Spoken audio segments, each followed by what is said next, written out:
In the tapestry of life, where every thread holds a story, America in Black and White emerges as a haven for the voices echoing through the heart of our communities.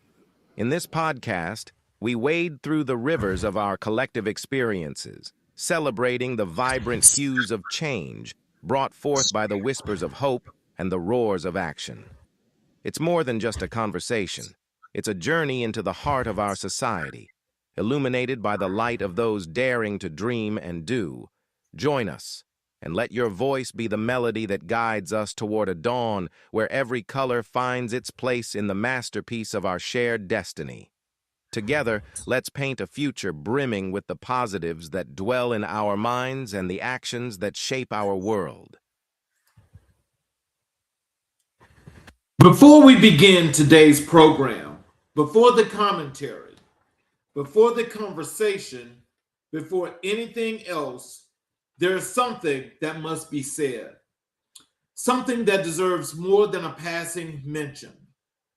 Something that deserves silence and space and the full weight of our attention. To the family of Nolan Wells, we see you. In this moment, in your grief, in the quiet that loss leaves behind, we see you and we stand with you. Nolan Wells was more than a name. He was someone's person, the kind of person who leaves a mark, not through grand gestures, but through the steady, undeniable presence of someone who showed up. He mattered to those who knew him. He mattered to this community. And that mattering does not end because he is no longer here. If anything, it grows louder in his absence. Because that is what love does. It refuses to be silent. To every member of the Wells family, may you find in the days ahead not the absence of pain, but the presence of peace. May the memories of Nolan wrap around you like something warm and unshakable. May you know that his story was and always will be worth telling. This episode of America in Black and White, Season 4, Episode 120, is dedicated entirely and with great honor to the family of Nolan Wells. We carry him in his memory into every word spoken today. Rest well, Nolan. This one's for you.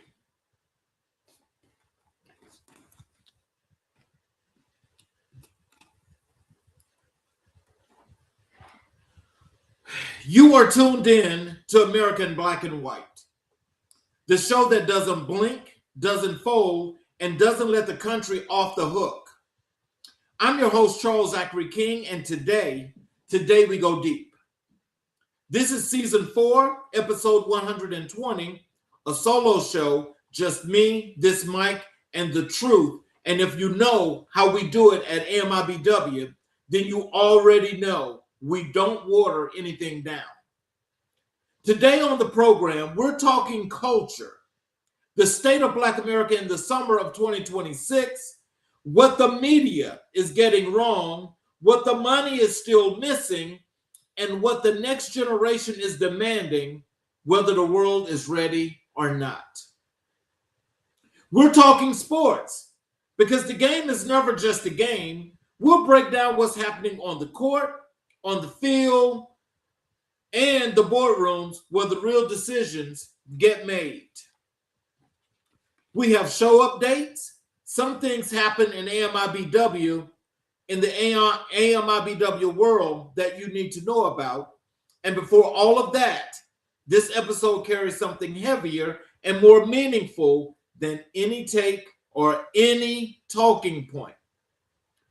We open today's program with a dedication to the family of Nolan Wells. That dedication stands at the heart of everything we do today. So don't go anywhere. Don't scroll past. Don't sleep on this one. Episode 120 starts right now. We're going to start with with the show updates that we have for you, the audience, where we want to make sure that you guys know some of the things that we've got upcoming, as well as what's actually transpiring here on the show. I want to say hello to each and every individual that is tuned in. I want to say hello to each and every individual that is always here every show, every episode that we have. I want to say hello and thank you. And I want you to please make sure you're following along, and make sure as you've got any questions, please put them in our chat, and I promise to answer them aloud here on the show. So before we get into the meat of today's episode, let me take a moment to check in with you, the AMIBW family, because this show is nothing without the people who show up for it every single week. And I want you to know what's been going on, what's coming up, and how you can be a part of what we're building here. First, let me tell you guys about this milestone. This episode 120, again, adds to the many great things that we do here at American Black and White. This show being 120 for this season, season 4 alone, I want to tell you that it's been great. It's been 4 great, wonderful seasons. It's been 4 great learning, outstanding moments that we can reflect on. And we can say that we have an audience that's here, that has always been here, and the show itself would be nothing without our guests. I want to thank you all for being here. I want to thank you all so very much. And so without you, there would be no show. But what makes this episode tonight a milestone is, in great pleasantries, we're able to dedicate this to the memory of Nolan Wells and his family because of unfortunate circumstances. We don't know what they are, but loss is never well for anyone. And I want to make sure that his family knows that they're in our prayers, and we send our condolences to them. And so what we're going to get started is that for those of you that have not yet subscribed to the channel and enabled all notifications, I want to start by asking you if you will please support us, subscribe to the channel, enable all notifications, and please be a part of what we're building, because when we talk about building communities, it all starts here. It all starts with you. And I want to thank you for that. So leave us a review, tell your friends, share the video, like the video, do all those things, and be a part of this ecosystem as it grows. Our presence here at American Black and White. We're on YouTube, we're on Spotify, we're on Apple. So I want you guys that don't know that to please go find us there, follow us there, be a part of what we're doing right now. And I promise you that you won't be disappointed, but it's going to be more engaging because there's more that we have to tell you. Every platform that you follow us on is another way to show reaches somebody who needs it.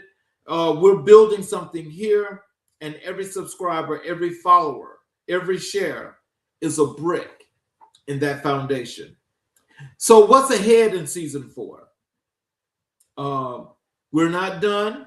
We're actually in the midst of changing in our growing process. And so what we're going to be doing is we're going to be covering more conversations. We're going to have more commentary, more voices in the room. The topics we tackle, they're going to not slow down. They're actually going to expand. So I need you guys to stay locked in. What is actually going to happen with all the new things that we're going to be launching here for this platform? Everything goes in effect and premieres and debuts with our new format on Labor Day, September 7th. So I need you guys to make sure that you mark that down, that you follow, that you subscribe, that you do what's necessary, because your engagement is going to matter more than you could ever imagine. So I'm going to do a community shout out to everyone who has commented, shared, reposted, and sent messages saying this show hit home. I hear you, and I appreciate you more than you know. This show exists because of you. If you've reached out on social media, if you've tagged a friend, if you've left a review anywhere, thank you. That is what keeps this engine running. And I need you guys to stay connected. The best way to stay connected with everything that we're doing at American Black and White is I need you guys to follow us on all platforms. Turn on your notifications to be notified. And don't let the algorithm decide whether you see the contents, and make the decision yourself. I need you to hit the subscribe button to follow and stay in the conversation. And so how I need you guys to support the show, and what I am asking is that if the show has ever given you something, a perspective, a moment of clarity, a conversation you need to hear, to consider supporting it, share it with someone who benefit, leave a 5-star review. That's the currency that keeps independent media alive, and AMIBW is worth keeping alive. We're going to, make sure that, I want you guys to also start following us on the website, AmericaInBlackandWhite.us. Go to the website, subscribe to the newsletter, take part in the things that are happening there on the website as it is being completely rebuilt and built out for your access and for you to be a part of what we're actually doing here on this show. I can tell you that for all the work that we're doing, I will tell you that this is definitely about each and every individual that is here.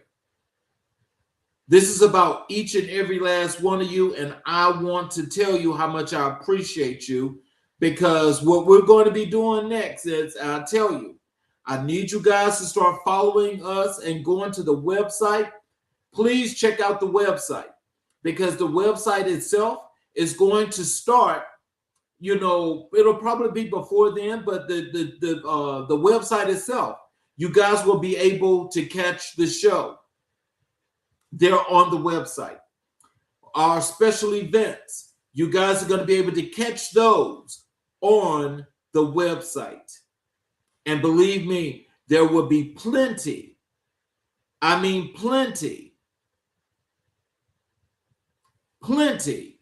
of special events that we will be holding, that you, the people that are attached to our website, and everyone around the country here that's watching, it's not from social media perspective, but when you go to the website, there's going to be more perks, more of everything that you guys are going to be able to. I want to say hello to all the people that have just come in. I appreciate you guys for being here. Thank you so very much. And as we get into this show, I want to thank you more than you could imagine, because I wanted to make sure that for those of you that are just getting in, that there's more to come here at America in Black and White, and we're going to be debuting a new launch for an enormous amount of things that we're having that's going to be effective September 7th, which is Labor Day. We're going to be relaunching a new thing that's happening with the show. So we need you guys to make sure that you're tuned in. So please stay on top of the website and see what we have going on. So that's what's happening here in the AMIBW world right now. And we are just getting started. Coming up next, we're stepping into the cultural commentary segment. And I need you to be present for this one. We're talking about where America in Black and White stands in the summer of 2026. And I promise you this conversation is necessary. So stay right here.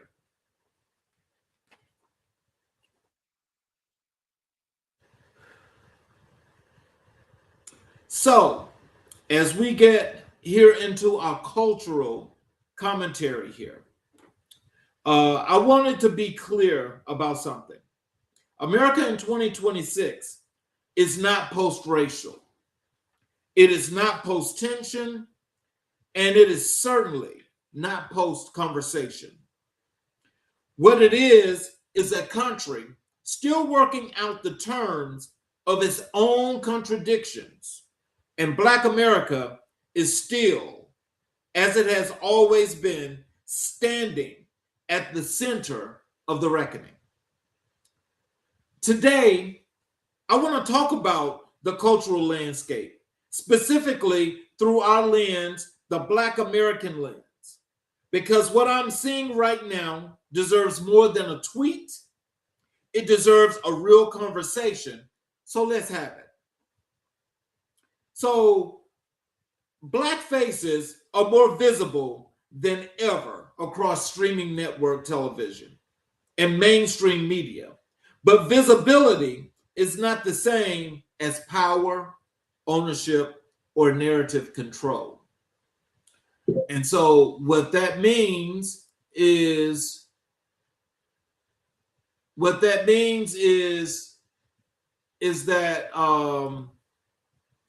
there's some things that definitely have to take place as far as the conversation. So yes, today there was a question in the chat. No, sir, there are no guests today. And I'm assuming, since you just got here, I'll just tell you, as of September 7th, which will be Labor Day, we're going to be unveiling a new format and some new things that we'll be doing here to the show. Here on the show, we're going to be expanding the conversations. And expanding the conversations means that there's going to be more coverage, more of what you guys want here in this audience, and we promise to not let you down when it comes to that. Also, I just stated I need you guys to start following us on our website, americanblackandwhite.us. So back to the commentary. Black faces are more visible than ever across streaming network television and mainstream media, but visibility is not the same as power, ownership, or narrative control. And so what that means is that we've got here in this year in 2026, we've got more Black creators and talent that continues to generate billions in cultural capital, while institutional ownership, executives, representation, and IP control remain starkly limited at the top of the major media conglomerates. So what we're talking about is that for all media, especially Black media, an enormous amount of it is not owned by the people that you see on a lot of shows. And with that being said, that means that not only are these people actually doing good work, putting out great content, and trying to be about as best as possible for whatever they're actually cultivating, or what's in their crosshairs, as if they are a specific targeted show that's actually doing specific content. And so what that means is, as they generate all of this money that they're generating, these people are not the benefactors of this. They don't own that content. They're actually putting out this content that's using their name to put out this content, but it's not theirs. So that's why you see a lot of people that you have that start shows or programs that they're doing the shows, but when they're doing the shows, they're being controlled. So as they're being controlled, and this content, the content that they put out that's not theirs, they don't benefit from that. The only thing that they're benefiting from is the fact that you, Mr. and Mrs. America out there that's actually supporting these platforms, is how they're known. But as far as the monetary value, which is what they're actually doing this for, they don't own the content. They don't own the content. So when was the last time you saw a black showrunner, a black studio head, or a black majority owner in the room where the real decisions were made, not just the credits? Now, I'm being funny, but I own this. This is mine.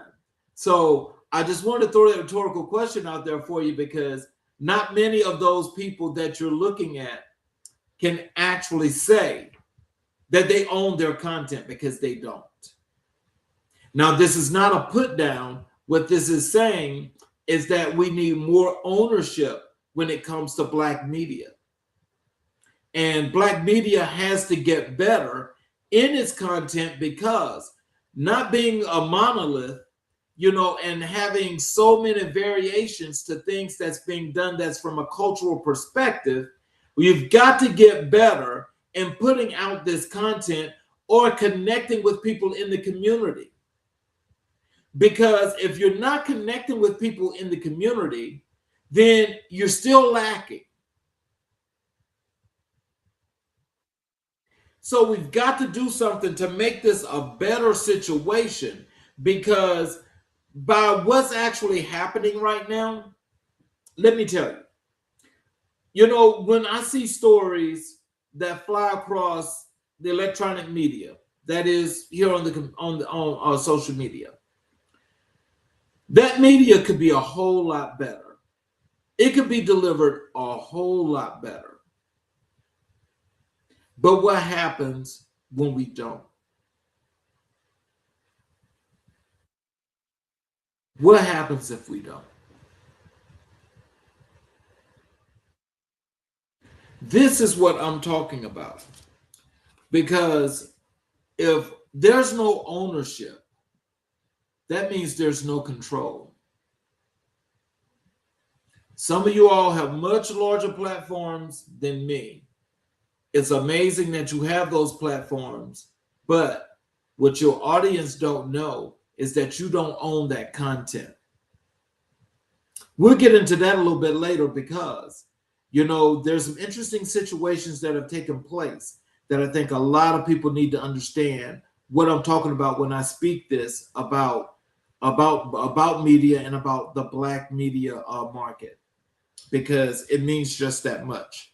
The nuance point is acknowledge there's genuine progress that exists. There's more black-led stories. There's more streaming platforms commissioning black content while refusing to mistake visibility for systemic change. And that means that they're putting black faces to be the face of content that they don't own. Think about that. Most of these shows that you see that's got black people there, they don't own the content. And if you're not owning the content, how can you say that you're doing black media? Because, you know, you're actually controlled and you've been brought down to this point, that point. So just culture without economic power is entertainment. We need both the story and the studio. So let's jump on it, people. Let's make this happen. Let's make things happen the way we know that they're supposed to be happening. And let's get the real stories out so we can make sure that people know what's happening today, why it's happening, and what we should do together to unify and make it right. So let me talk to you guys about economic equity. That gap, that growth has not closed.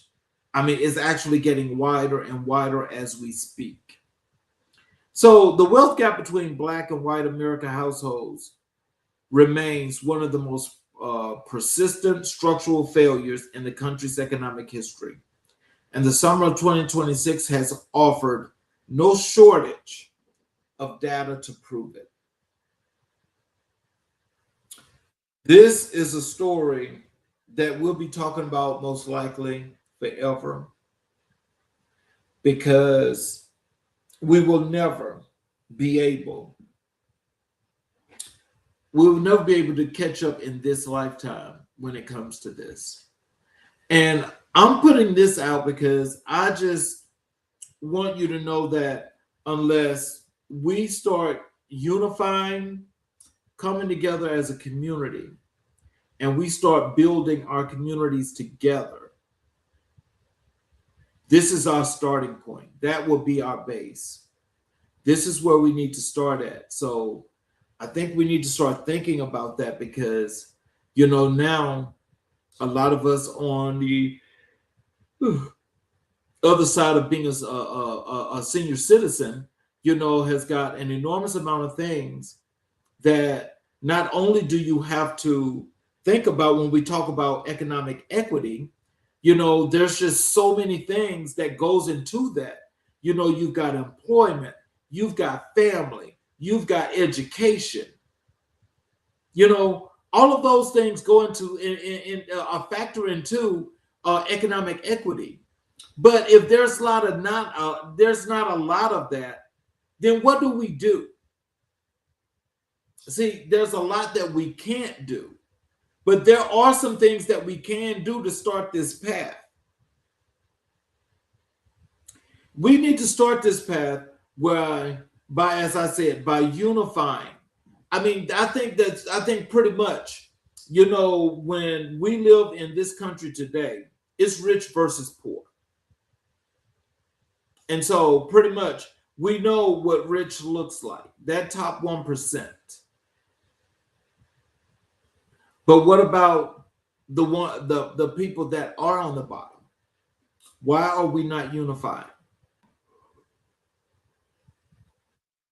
Why are we not unified and building what we know we should be building together?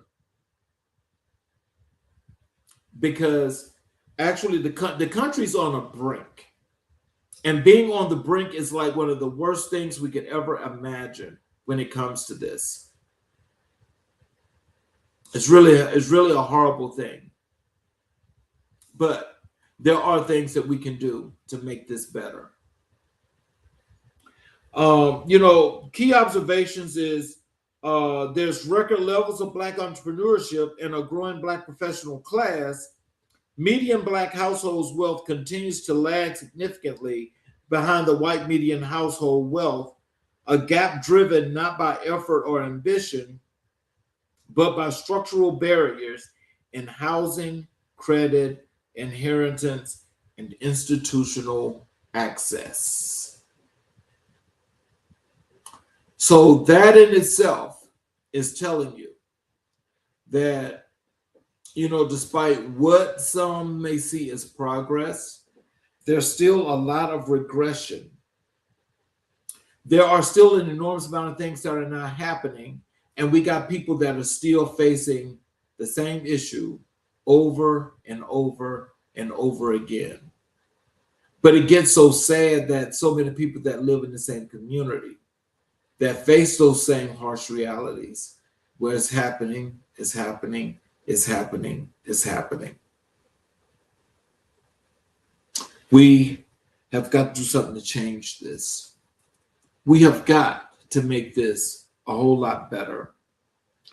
So my thing is, distinguish between individual financial success, which is real and worth honoring, and systemic equity, which is still absent. This is not about victim mentality. It is about accuracy. So just in thinking about this, economic equity is not a charity.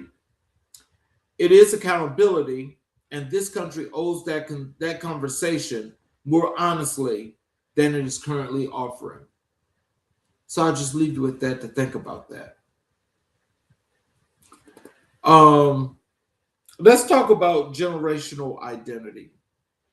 There's a generational tension within Black America that deserves honest examination, not judgment, but honest examination. Gen Z, Black Americans, are defining their identity on terms that are sometimes strikingly different from the frameworks that shaped millennials, Gen X, and the generations before them. Now, we're talking about, this is a lot. This is a lot because we're talking about this now on a generational level, and we're talking about generational identity.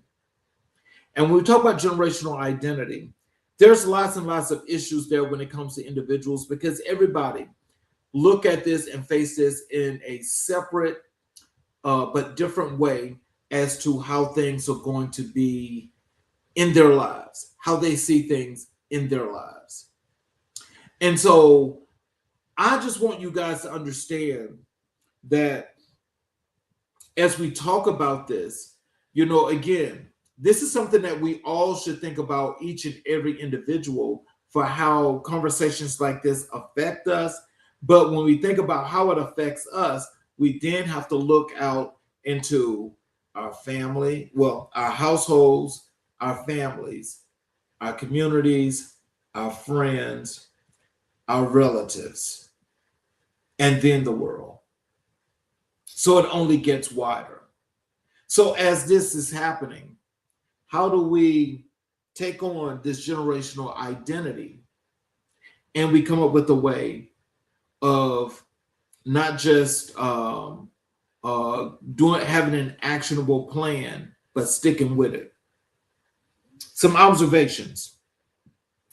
Questions of code switching, respectability politics, political alignment, and cultural authenticity are being re-litigated in real time on social media, in music, in fashion, in activism, and the conversation is not always comfortable. And it's not always comfortable because we've set ourselves up here in our country here in America. We've set ourselves up in this country to, one, say you have to be on one side or the other. You'll be on one side or the other, and the side you pick is the side that's going to be the best. Now, why do we have to choose sides? Why is it imperative that we choose sides? That's the million-dollar question. That's the million-dollar question. Because when you choose a side, that means that that's where you are. That's where you're stuck. I don't see anybody being stuck when it comes to a situation like this. I don't see it.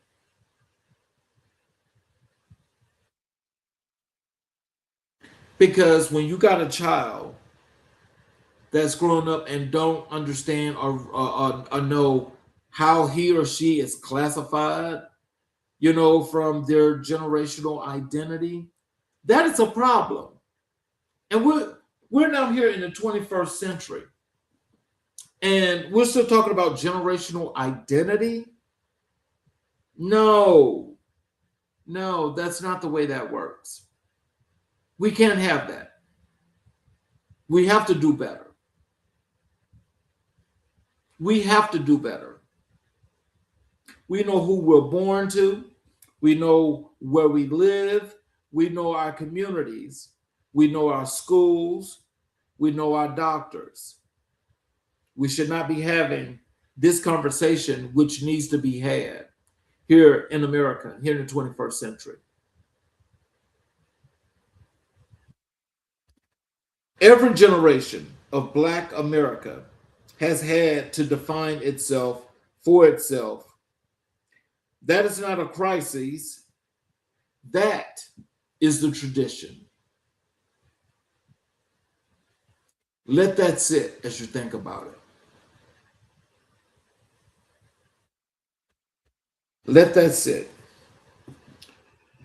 So here's what I need you to walk away with from this knowing. I need you to walk from this segment knowing that awareness is not enough and representation is not a destination.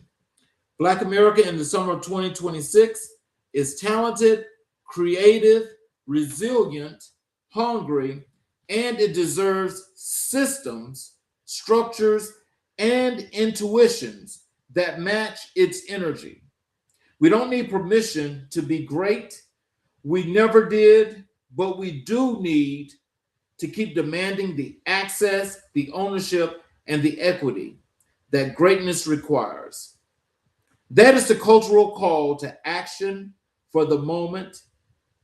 Remember it.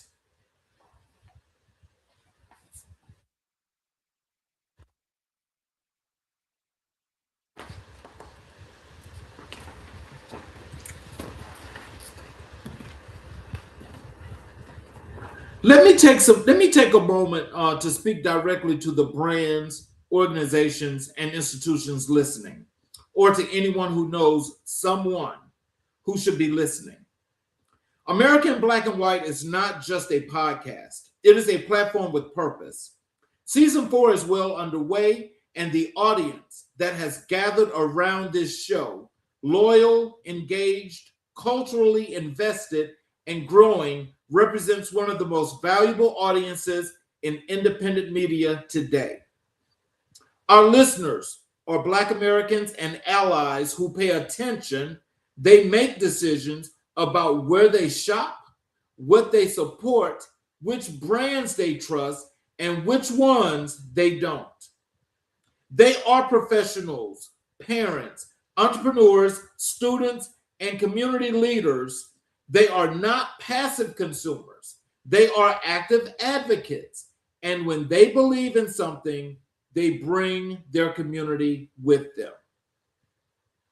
If your brand is serious about reaching this audience authentically, credibly, and with cultural intelligence, then a partnership with American Black and White is not an expense. It's not an expense. It is an investment. We're now welcoming select brand partnerships, institutional sponsors, and community organization collaborations for season 4 and beyond. Whether you are a national brand looking to deepen your connection to Black America, a local business wanting to grow your presence, or an institution committed to equity and community, this is the table where that conversation starts. Reach out to us. Let's talk about it. Let's talk about what a real partnership looks like. Reach out to us directly through our social media channels or drop us a message at americanblackandwhite.us, our website, to start the conversation. America in Black and White, the conversation is already happening. The only question is whether your brand is in the room. That is the only question. So let me go over here. Let me talk to you guys here about this other segment. I want to talk to you guys about sports. Let's talk about sports. And I don't mean the scoreboard. I don't mean the box score. I mean the real game. Um, the one that happens in front offices and contract negotiations and the boardroom decisions that never make the highlight reel, but shape everything you see on the field and on the screen. It is July 2026. The NBA offseason is in full boil. The NFL preseason is warming up. And 10 days ago, ESPN fired Ryan Clark. And if you think that's just a sports media story, I need you to listen a little more carefully, because what happened to Ryan Clark is the whole conversation in one moment. Let's get into that. The facts. This is the facts. On Monday, July 21st, 2026, ESPN fired Ryan Clark. Not laid off, fired. Clark himself has been very clear about that distinction. He joined ESPN back in 2015 as an NFL analyst and spent over a decade building his reputation as one of the most respected, most honest, most culturally connected voices in the building. And they fired him mid-show. He was on the set of NFL Live, went to commercial, and was informed during the break, because the news had already leaked to the media before ESPN even had the conversation with him. He did not return to finish his on-air appearance. Let that sink in for a second. So with that, I want you to think about this and put this in context. Ryan Clark is on air. He is on air. He's doing his show NFL Live. And they go to commercial break. He's told during commercial break that you've been fired and you've got to get off the set. Now, as you let that sink in, I want you to just think a whole lot more about this, because from a cultural perspective, not only is that disrespectful, that is humiliating, and is only the most humiliating thing that you could ever think could happen to a person, because this has never happened before. So we'll let Ryan Clark be the first. Now, I'm saying this to say is that, again, by not using your own platform, you see, that's the importance of having ownership, is because when that happens, see, on your show, you control that. You see, you don't have to worry about getting fired. But when you're on somebody else's platform, this is what happens. This is how one gets fired. This is why one gets fired. Because Ryan Clark was not one of those that was very passive in his commentary. He was very, very open, and he was to the heart. Whatever he said is what he believed. This was not about, insulting. He was true about what he believed. And so the context of all of this, so this is what the context is that's being put out in mainstream media. They said this firing is happening inside a broader wave of ESPN cuts tied to Disney absorbing NFL Network in April of 2026. Tom Pelissero, gone. Carl Ravage, gone. After 33 years at ESPN, Cam Newton, gone. Bart Scott, gone. Charles Davis, gone. Stephania Bell, gone. ESPN chairman James Pitero put out a memo citing organizational restructuring following NFL Network integration. So on the surface, this is a budget story. But if you dig a little deeper, and we always dig a little deeper, On this show, it is not simply that, because any of you that watch sports, and if you are especially a football person, and you watch and you listen to Ryan Clark says a lot of things that are well within bounds of what happens in the NFL. Now, when he does that, he can say those things because he has lived experience. Remember, he's an NFL veteran that's been in the league for like 12, 15 years and successfully transitioned from the NFL to television, to ESPN, as a matter of fact, the sports leader, as they call it. So what else is there to get from Ryan Clark but his lived experience to talk about what is happening, or in situations as to statistics and things that they are giving these people to study, instead of actually talking from what you know about the sport, or maybe some things that maybe a little bit digging deeper into what stories might be. They give you statistics that they want you to talk about. So giving you the statistics to talk about means that they want to make sure that you stay within bounds of that. Now, so just so we add a little bit more to what the context of what was leaked in mainstream media, this is what The Athletic reported. The Athletic noted that Clark's firing was not purely financial. His public on-air confrontation with Peter Schrager in 25 and the decision to take his contract negotiations public in 24 were cited as factors that made the wrong impression on ESPN executives.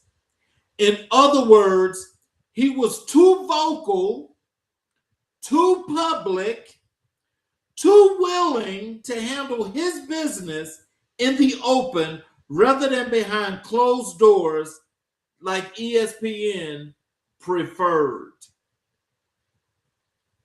Now, when you listen to that, that is saying that Ryan Clark was telling too much truth and got beside himself, but did not understand that ESPN was in control. So they're in control. They let this go for 24. They let this go for 25. We roll into 26 mid-year. And so now they've got to get the last laugh, because they're going to show him that they're in control. So we're going to fire you on air. We're going to humiliate you on air.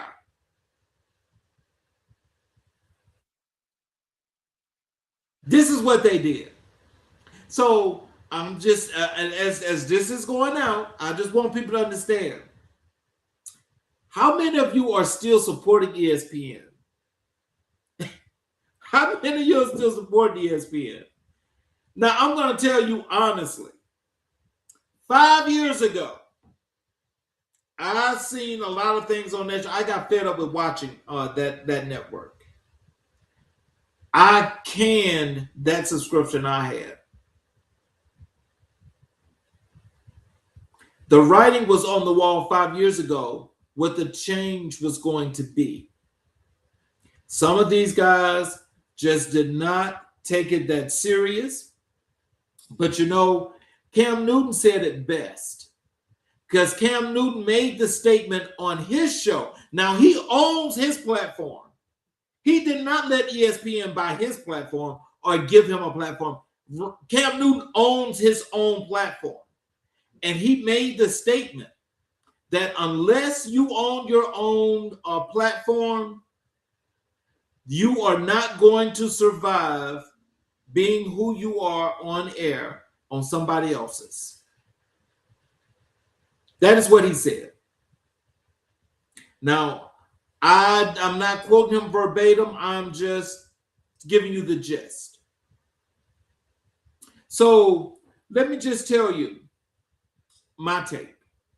Let me just tell you my take, and I'm going to run into this and I'm going to end this. But let me tell you what my take is. Ryan Clark is the kind of analyst who doesn't just talk ball. He talks culture, he talks race, he talks social issues. He is a black man with a platform who has never pretended that platform was only for fourth down analysts.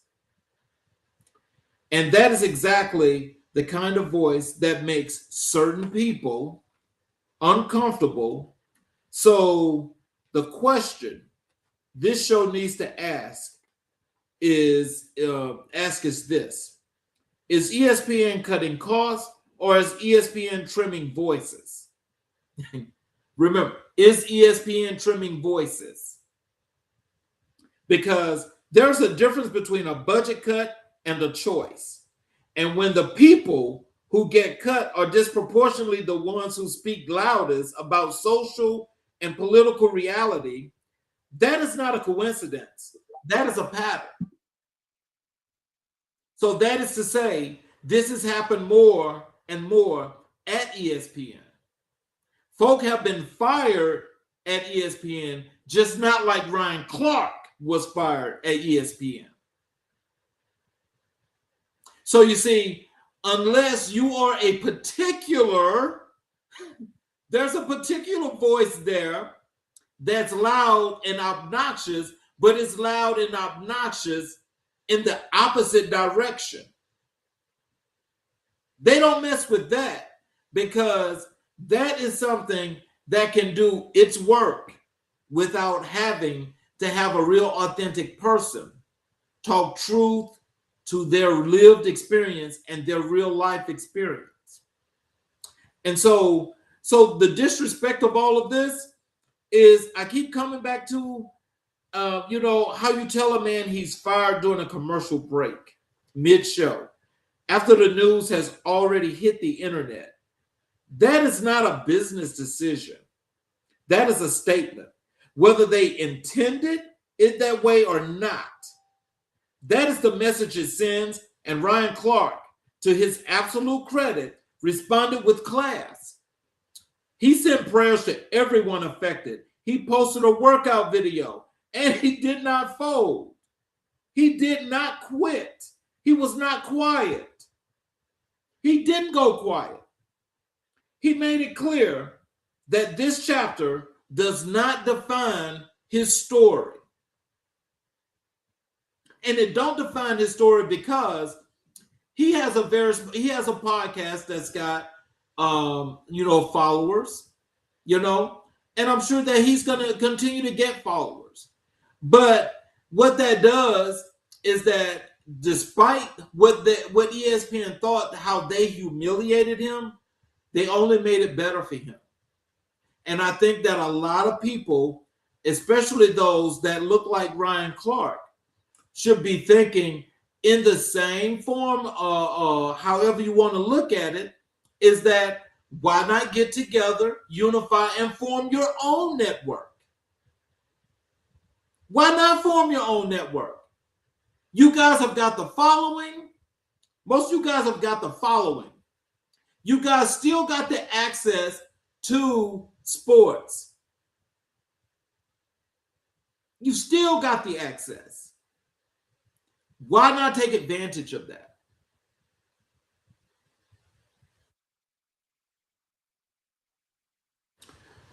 The bigger pattern is this is where, because this is not just about one man. ESPN is absorbing NFL Network, growing its empire, expanding its reach, and firing the people who helped build the culture that made the brand worth anything.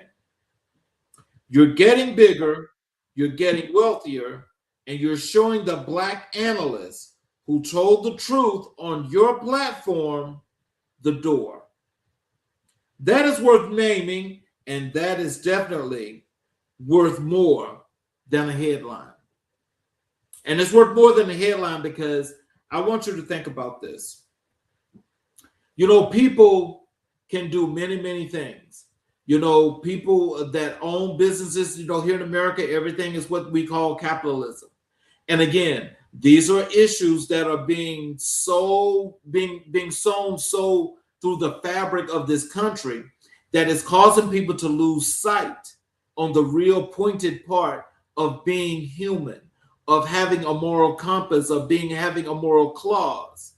Because when you think about it, hey, it's capitalism, as they say. And let's just throw it out there that way. So we throw it out as capitalism. Hey, people do what they want to. This is their money. They can do whatever they want to do.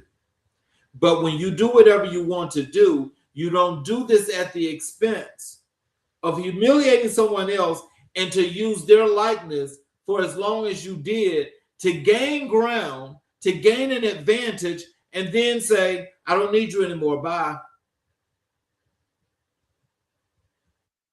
I can tell you each and every company that's done that and that's doing this right now to this point, I can guarantee you the prosperity that they think they're going to get is not going to be prosperity.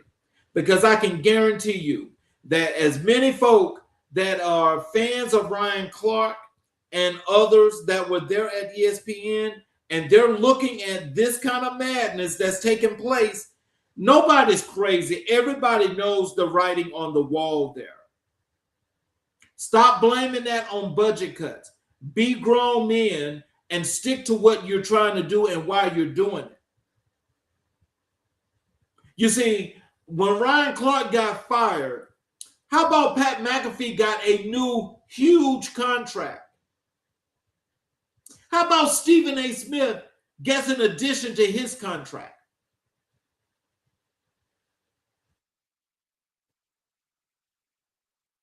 I want you guys to think about that.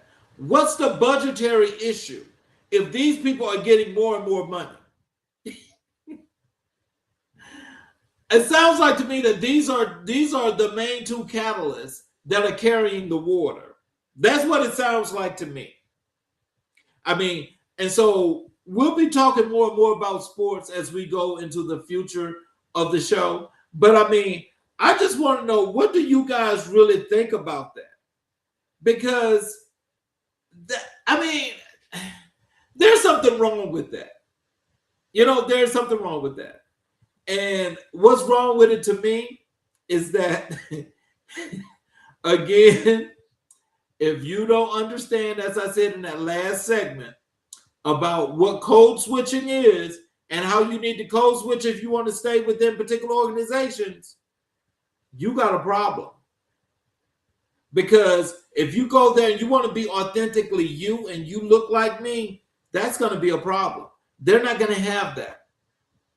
No one's going to have that don't look like you. Because truth to power, in that case, does not match the platform. And if that does not match the platform, that means that you are not welcome. If I can use you, get what I want, use your likeness, and have people follow me for some years, build up all that steam. After I got enough steam, then I can say, okay, I don't need you anymore. Bye. You're fired. But see, some people take firing in a different way. And when I say people take it in a different way, I'm talking about the companies that do the firing. You see, they have a way of doing these things.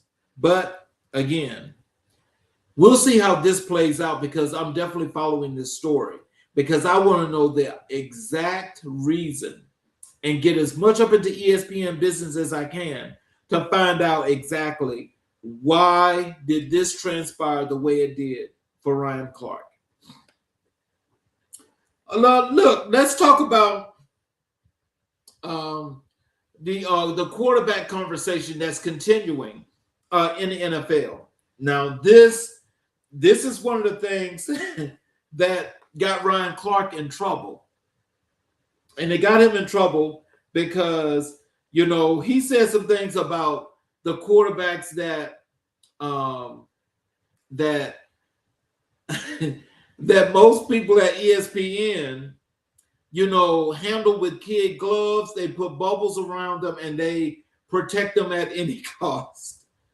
And so But not just talking about those people, but talking about what's happening today in present day NFL and this quarterback situation.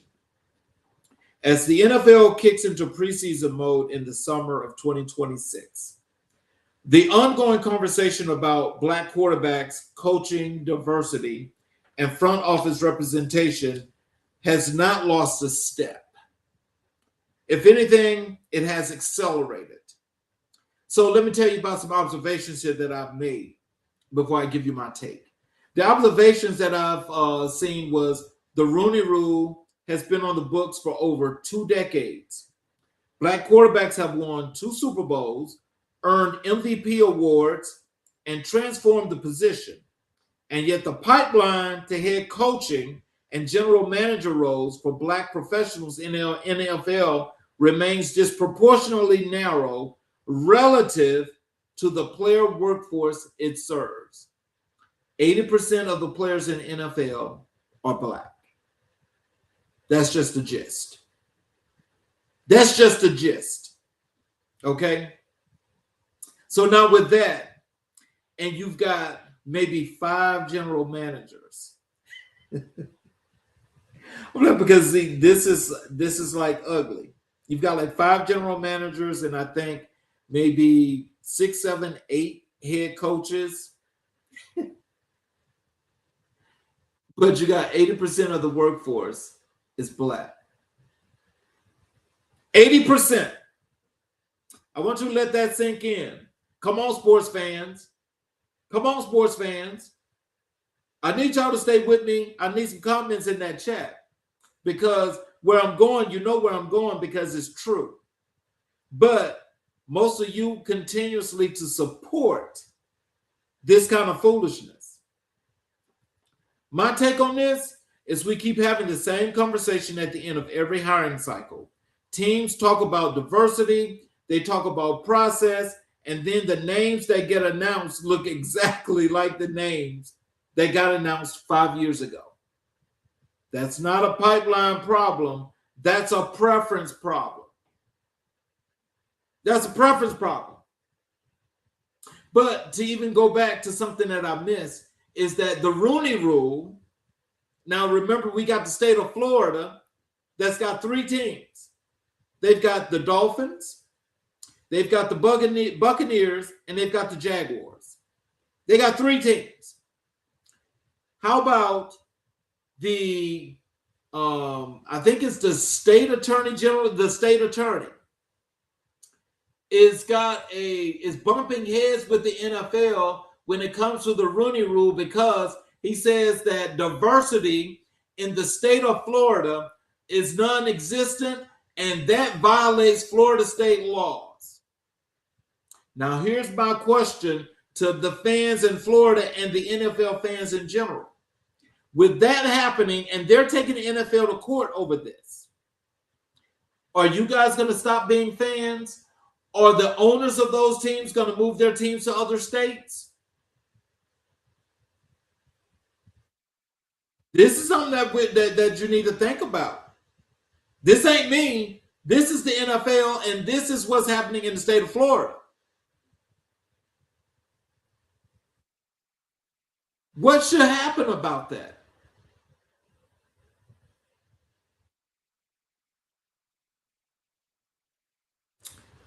So, going back to what I just got through talking about, the Ron Clark story connects directly here, because Clark spent years covering the NFL, advocating for players and speaking plainly about the league's racial dynamics.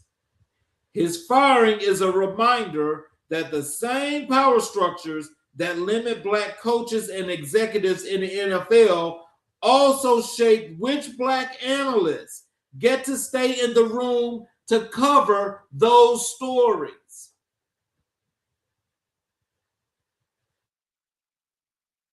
Connect those dots. Connect those dots. This is real. This is about as real as it gets. And when you just think about this, I mean, how does something like this gets into sports, that this kind of dynamic is like a cancer that's eating away at the sport. It's eroding the sport because there are lots and lots of people. Let me tell you, well, hold on before I go any further. Let me tell you this disclaimer. I myself have been a part of the Steeler Nation ever since 1969. I've always been a Pittsburgh Steeler person. I've supported that team through the worst situations. But when the change started to take effect, that is after 1986 going into 1987, 88, the league started taking on a whole new look. It started taking on a whole new look then.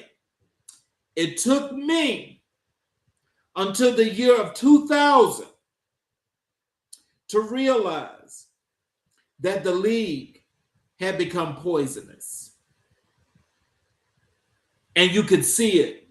The rules that have changed now you got the quarterbacks, you can't hit them, you can't touch them. This all started, they changed that rule, so people know they changed that rule because of Dan Marino.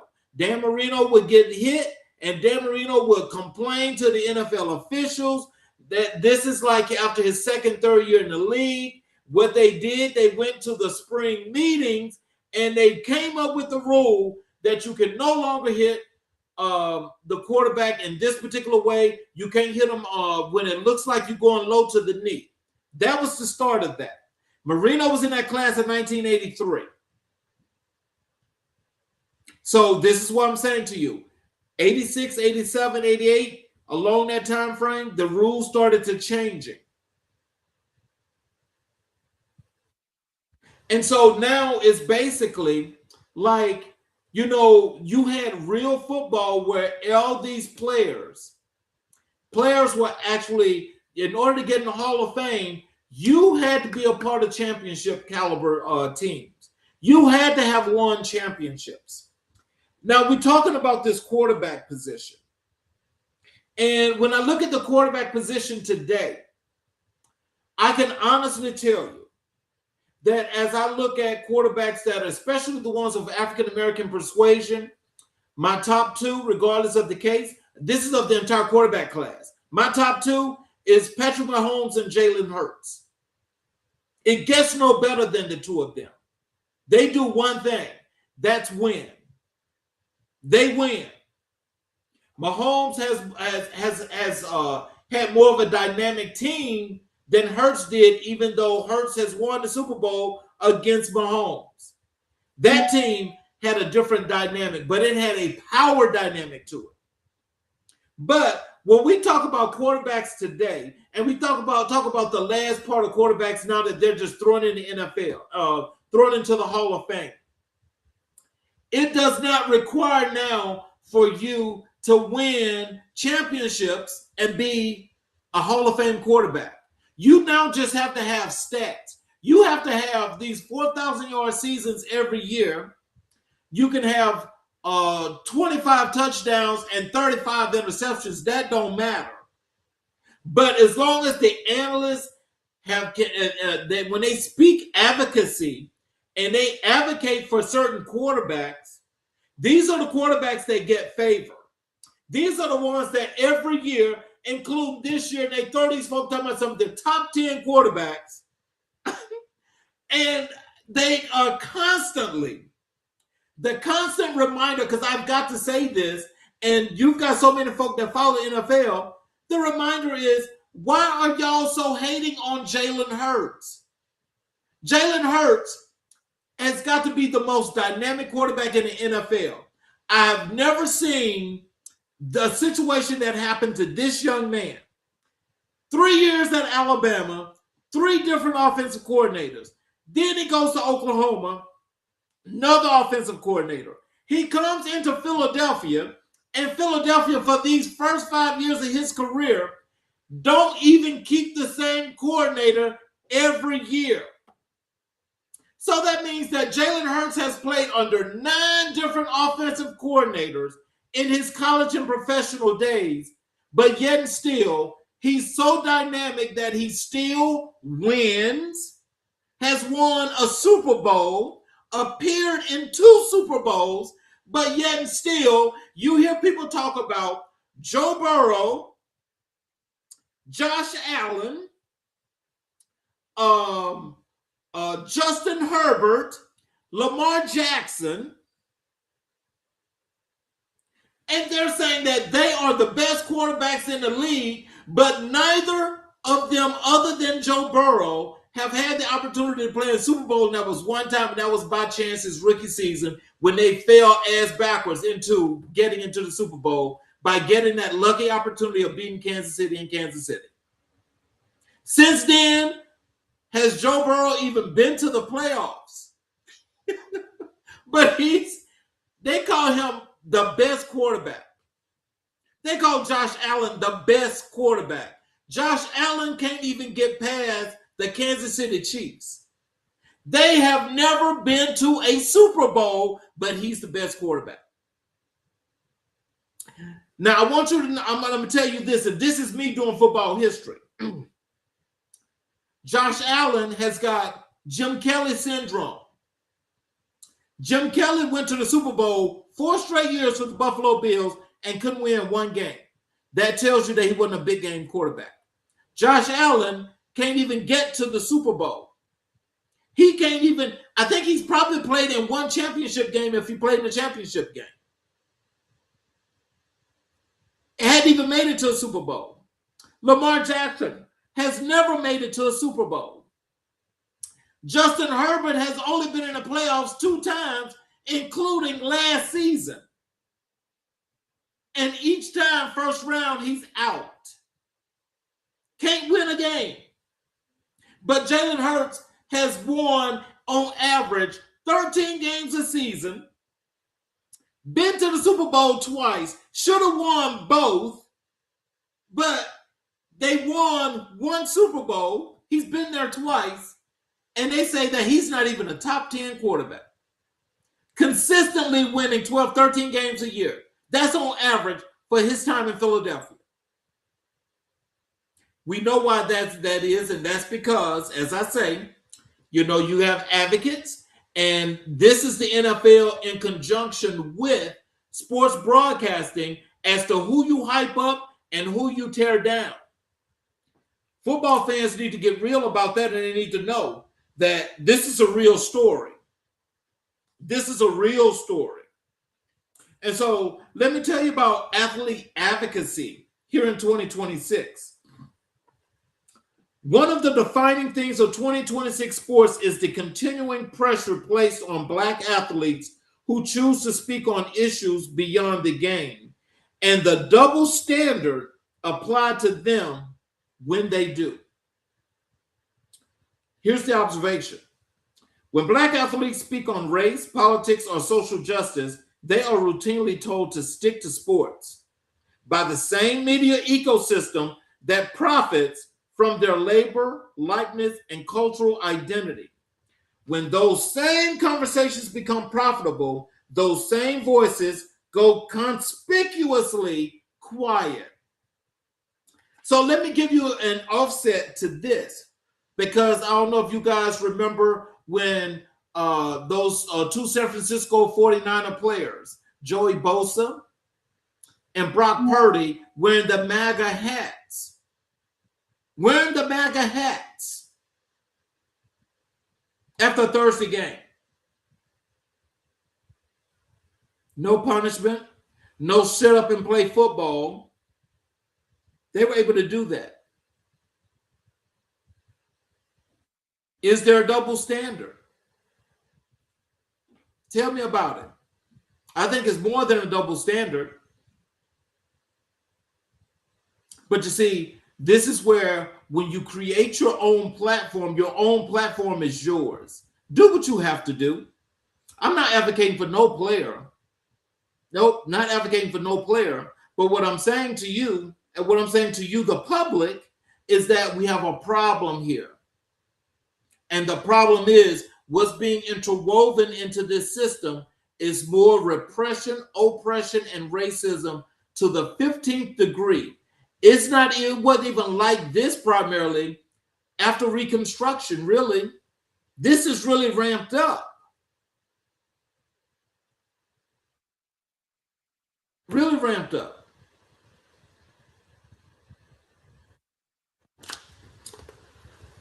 So the moment a black athlete becomes a brand, everybody wants a piece.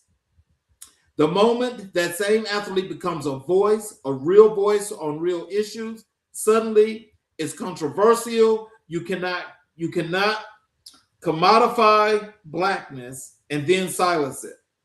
Pick one. So my whole thing is Ryan Clark's situation is the perfect case study for the point. Here's a man who used his platform at ESPN to speak on things beyond the game: race, culture, politics, player welfare, and who made the wrong impression on executives by doing exactly that. The same network that profited from his credibility, his black audience relationships, and his cultural authority decided that credibility had limits. And those limits happened to land right where his voice got most real. You cannot tell me that this is not a broader pattern worth examining. I need somebody to hear me and amen this, and I need somebody to tell me, am I wrong? Because what you guys got going on here, this is crazy. And what is happening is that for all the unifications that people try to build and put together, you've got all facets of what's happening here today in America. It's actually tearing the fabric of America apart. It's tearing America apart. And again, saying this, a lot of people don't want to hear me say that. But it's true. When are people going to start dealing with the truth and doing something about it? We have to do something about this, because it's going to get to a point pretty soon that, things are going to start happening to athletes, or, people are just going to just start going all kind of crazy and just doing things. I mean, because I just really don't understand how is it that we can get to sports and we can polarize sports in this manner and it's okay. We have to do something about this, people. I'm open for suggestions, and I know what's in my mind and what's in my heart. I know what's in my mind and my heart. But I can also tell you this. I can no longer support, this league itself. I can cover these stories. Oh, and I'll definitely cover these stories because I understand this lived experience, as well as I understand the contextual content and context in which these folk are performing what they're performing. They're actually surgically cutting up players, surgically cutting them up with mainstream media as his main go-to doctor.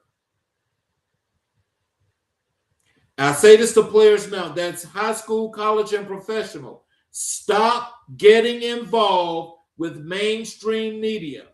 It's the same thing that builds you up only to get ready and prepare to tear you down. That's what they do.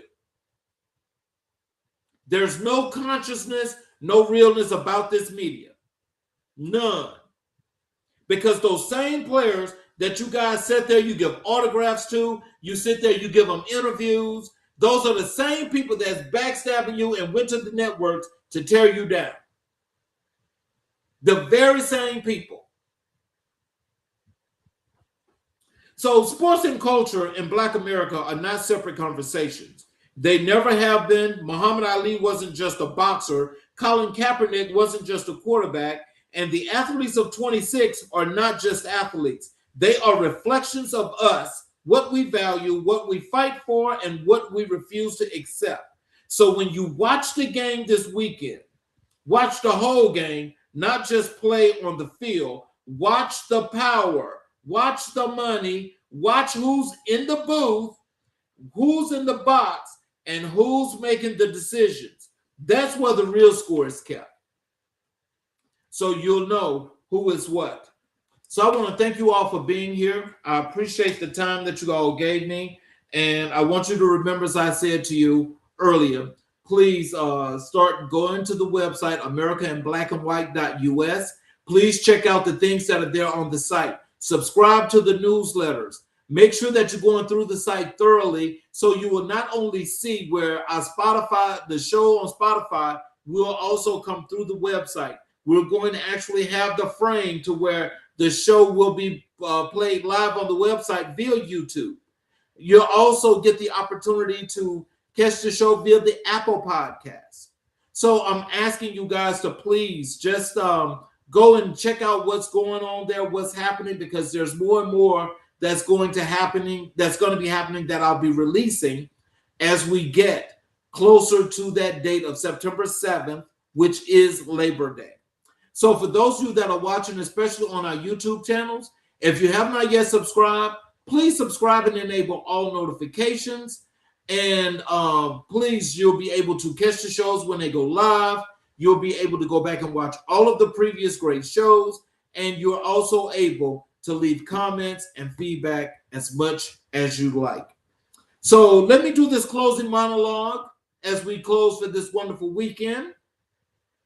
We covered a lot of ground today, and I mean that in the truest sense. We covered ground, the kind of ground that Black America has been standing on, fighting for, building on, and being buried in for generations. Today, we talked about representation that isn't reaching deep enough, economic equity that still hasn't arrived, a generation defining themselves on their own terms. We talked about sports that are more than sports, and athletes who refuse to be reduced to their stats. And we did all of that because that is what we do at American Black and White, is for this show to exist because these conversations deserve a home, because our stories in their full complexity, their full brilliance, and their full pain deserved a platform that takes them seriously. That is what we are building. Episode by episode, season by season, and we are at episode 120. 120 episodes. Think about that. 4 seasons deep. 4 seasons deep. And we're not slowing down. We are not watering down. And we are not going anywhere.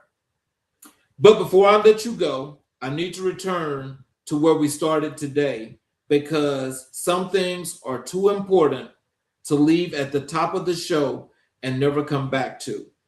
To the family of Nolan Wells, I hope something we said today, whether it was the cultural conversation, the sports breakdown, or simply the fact that this show showed up today and chose to lead with your name and his memory, I hope something gave you a moment of peace.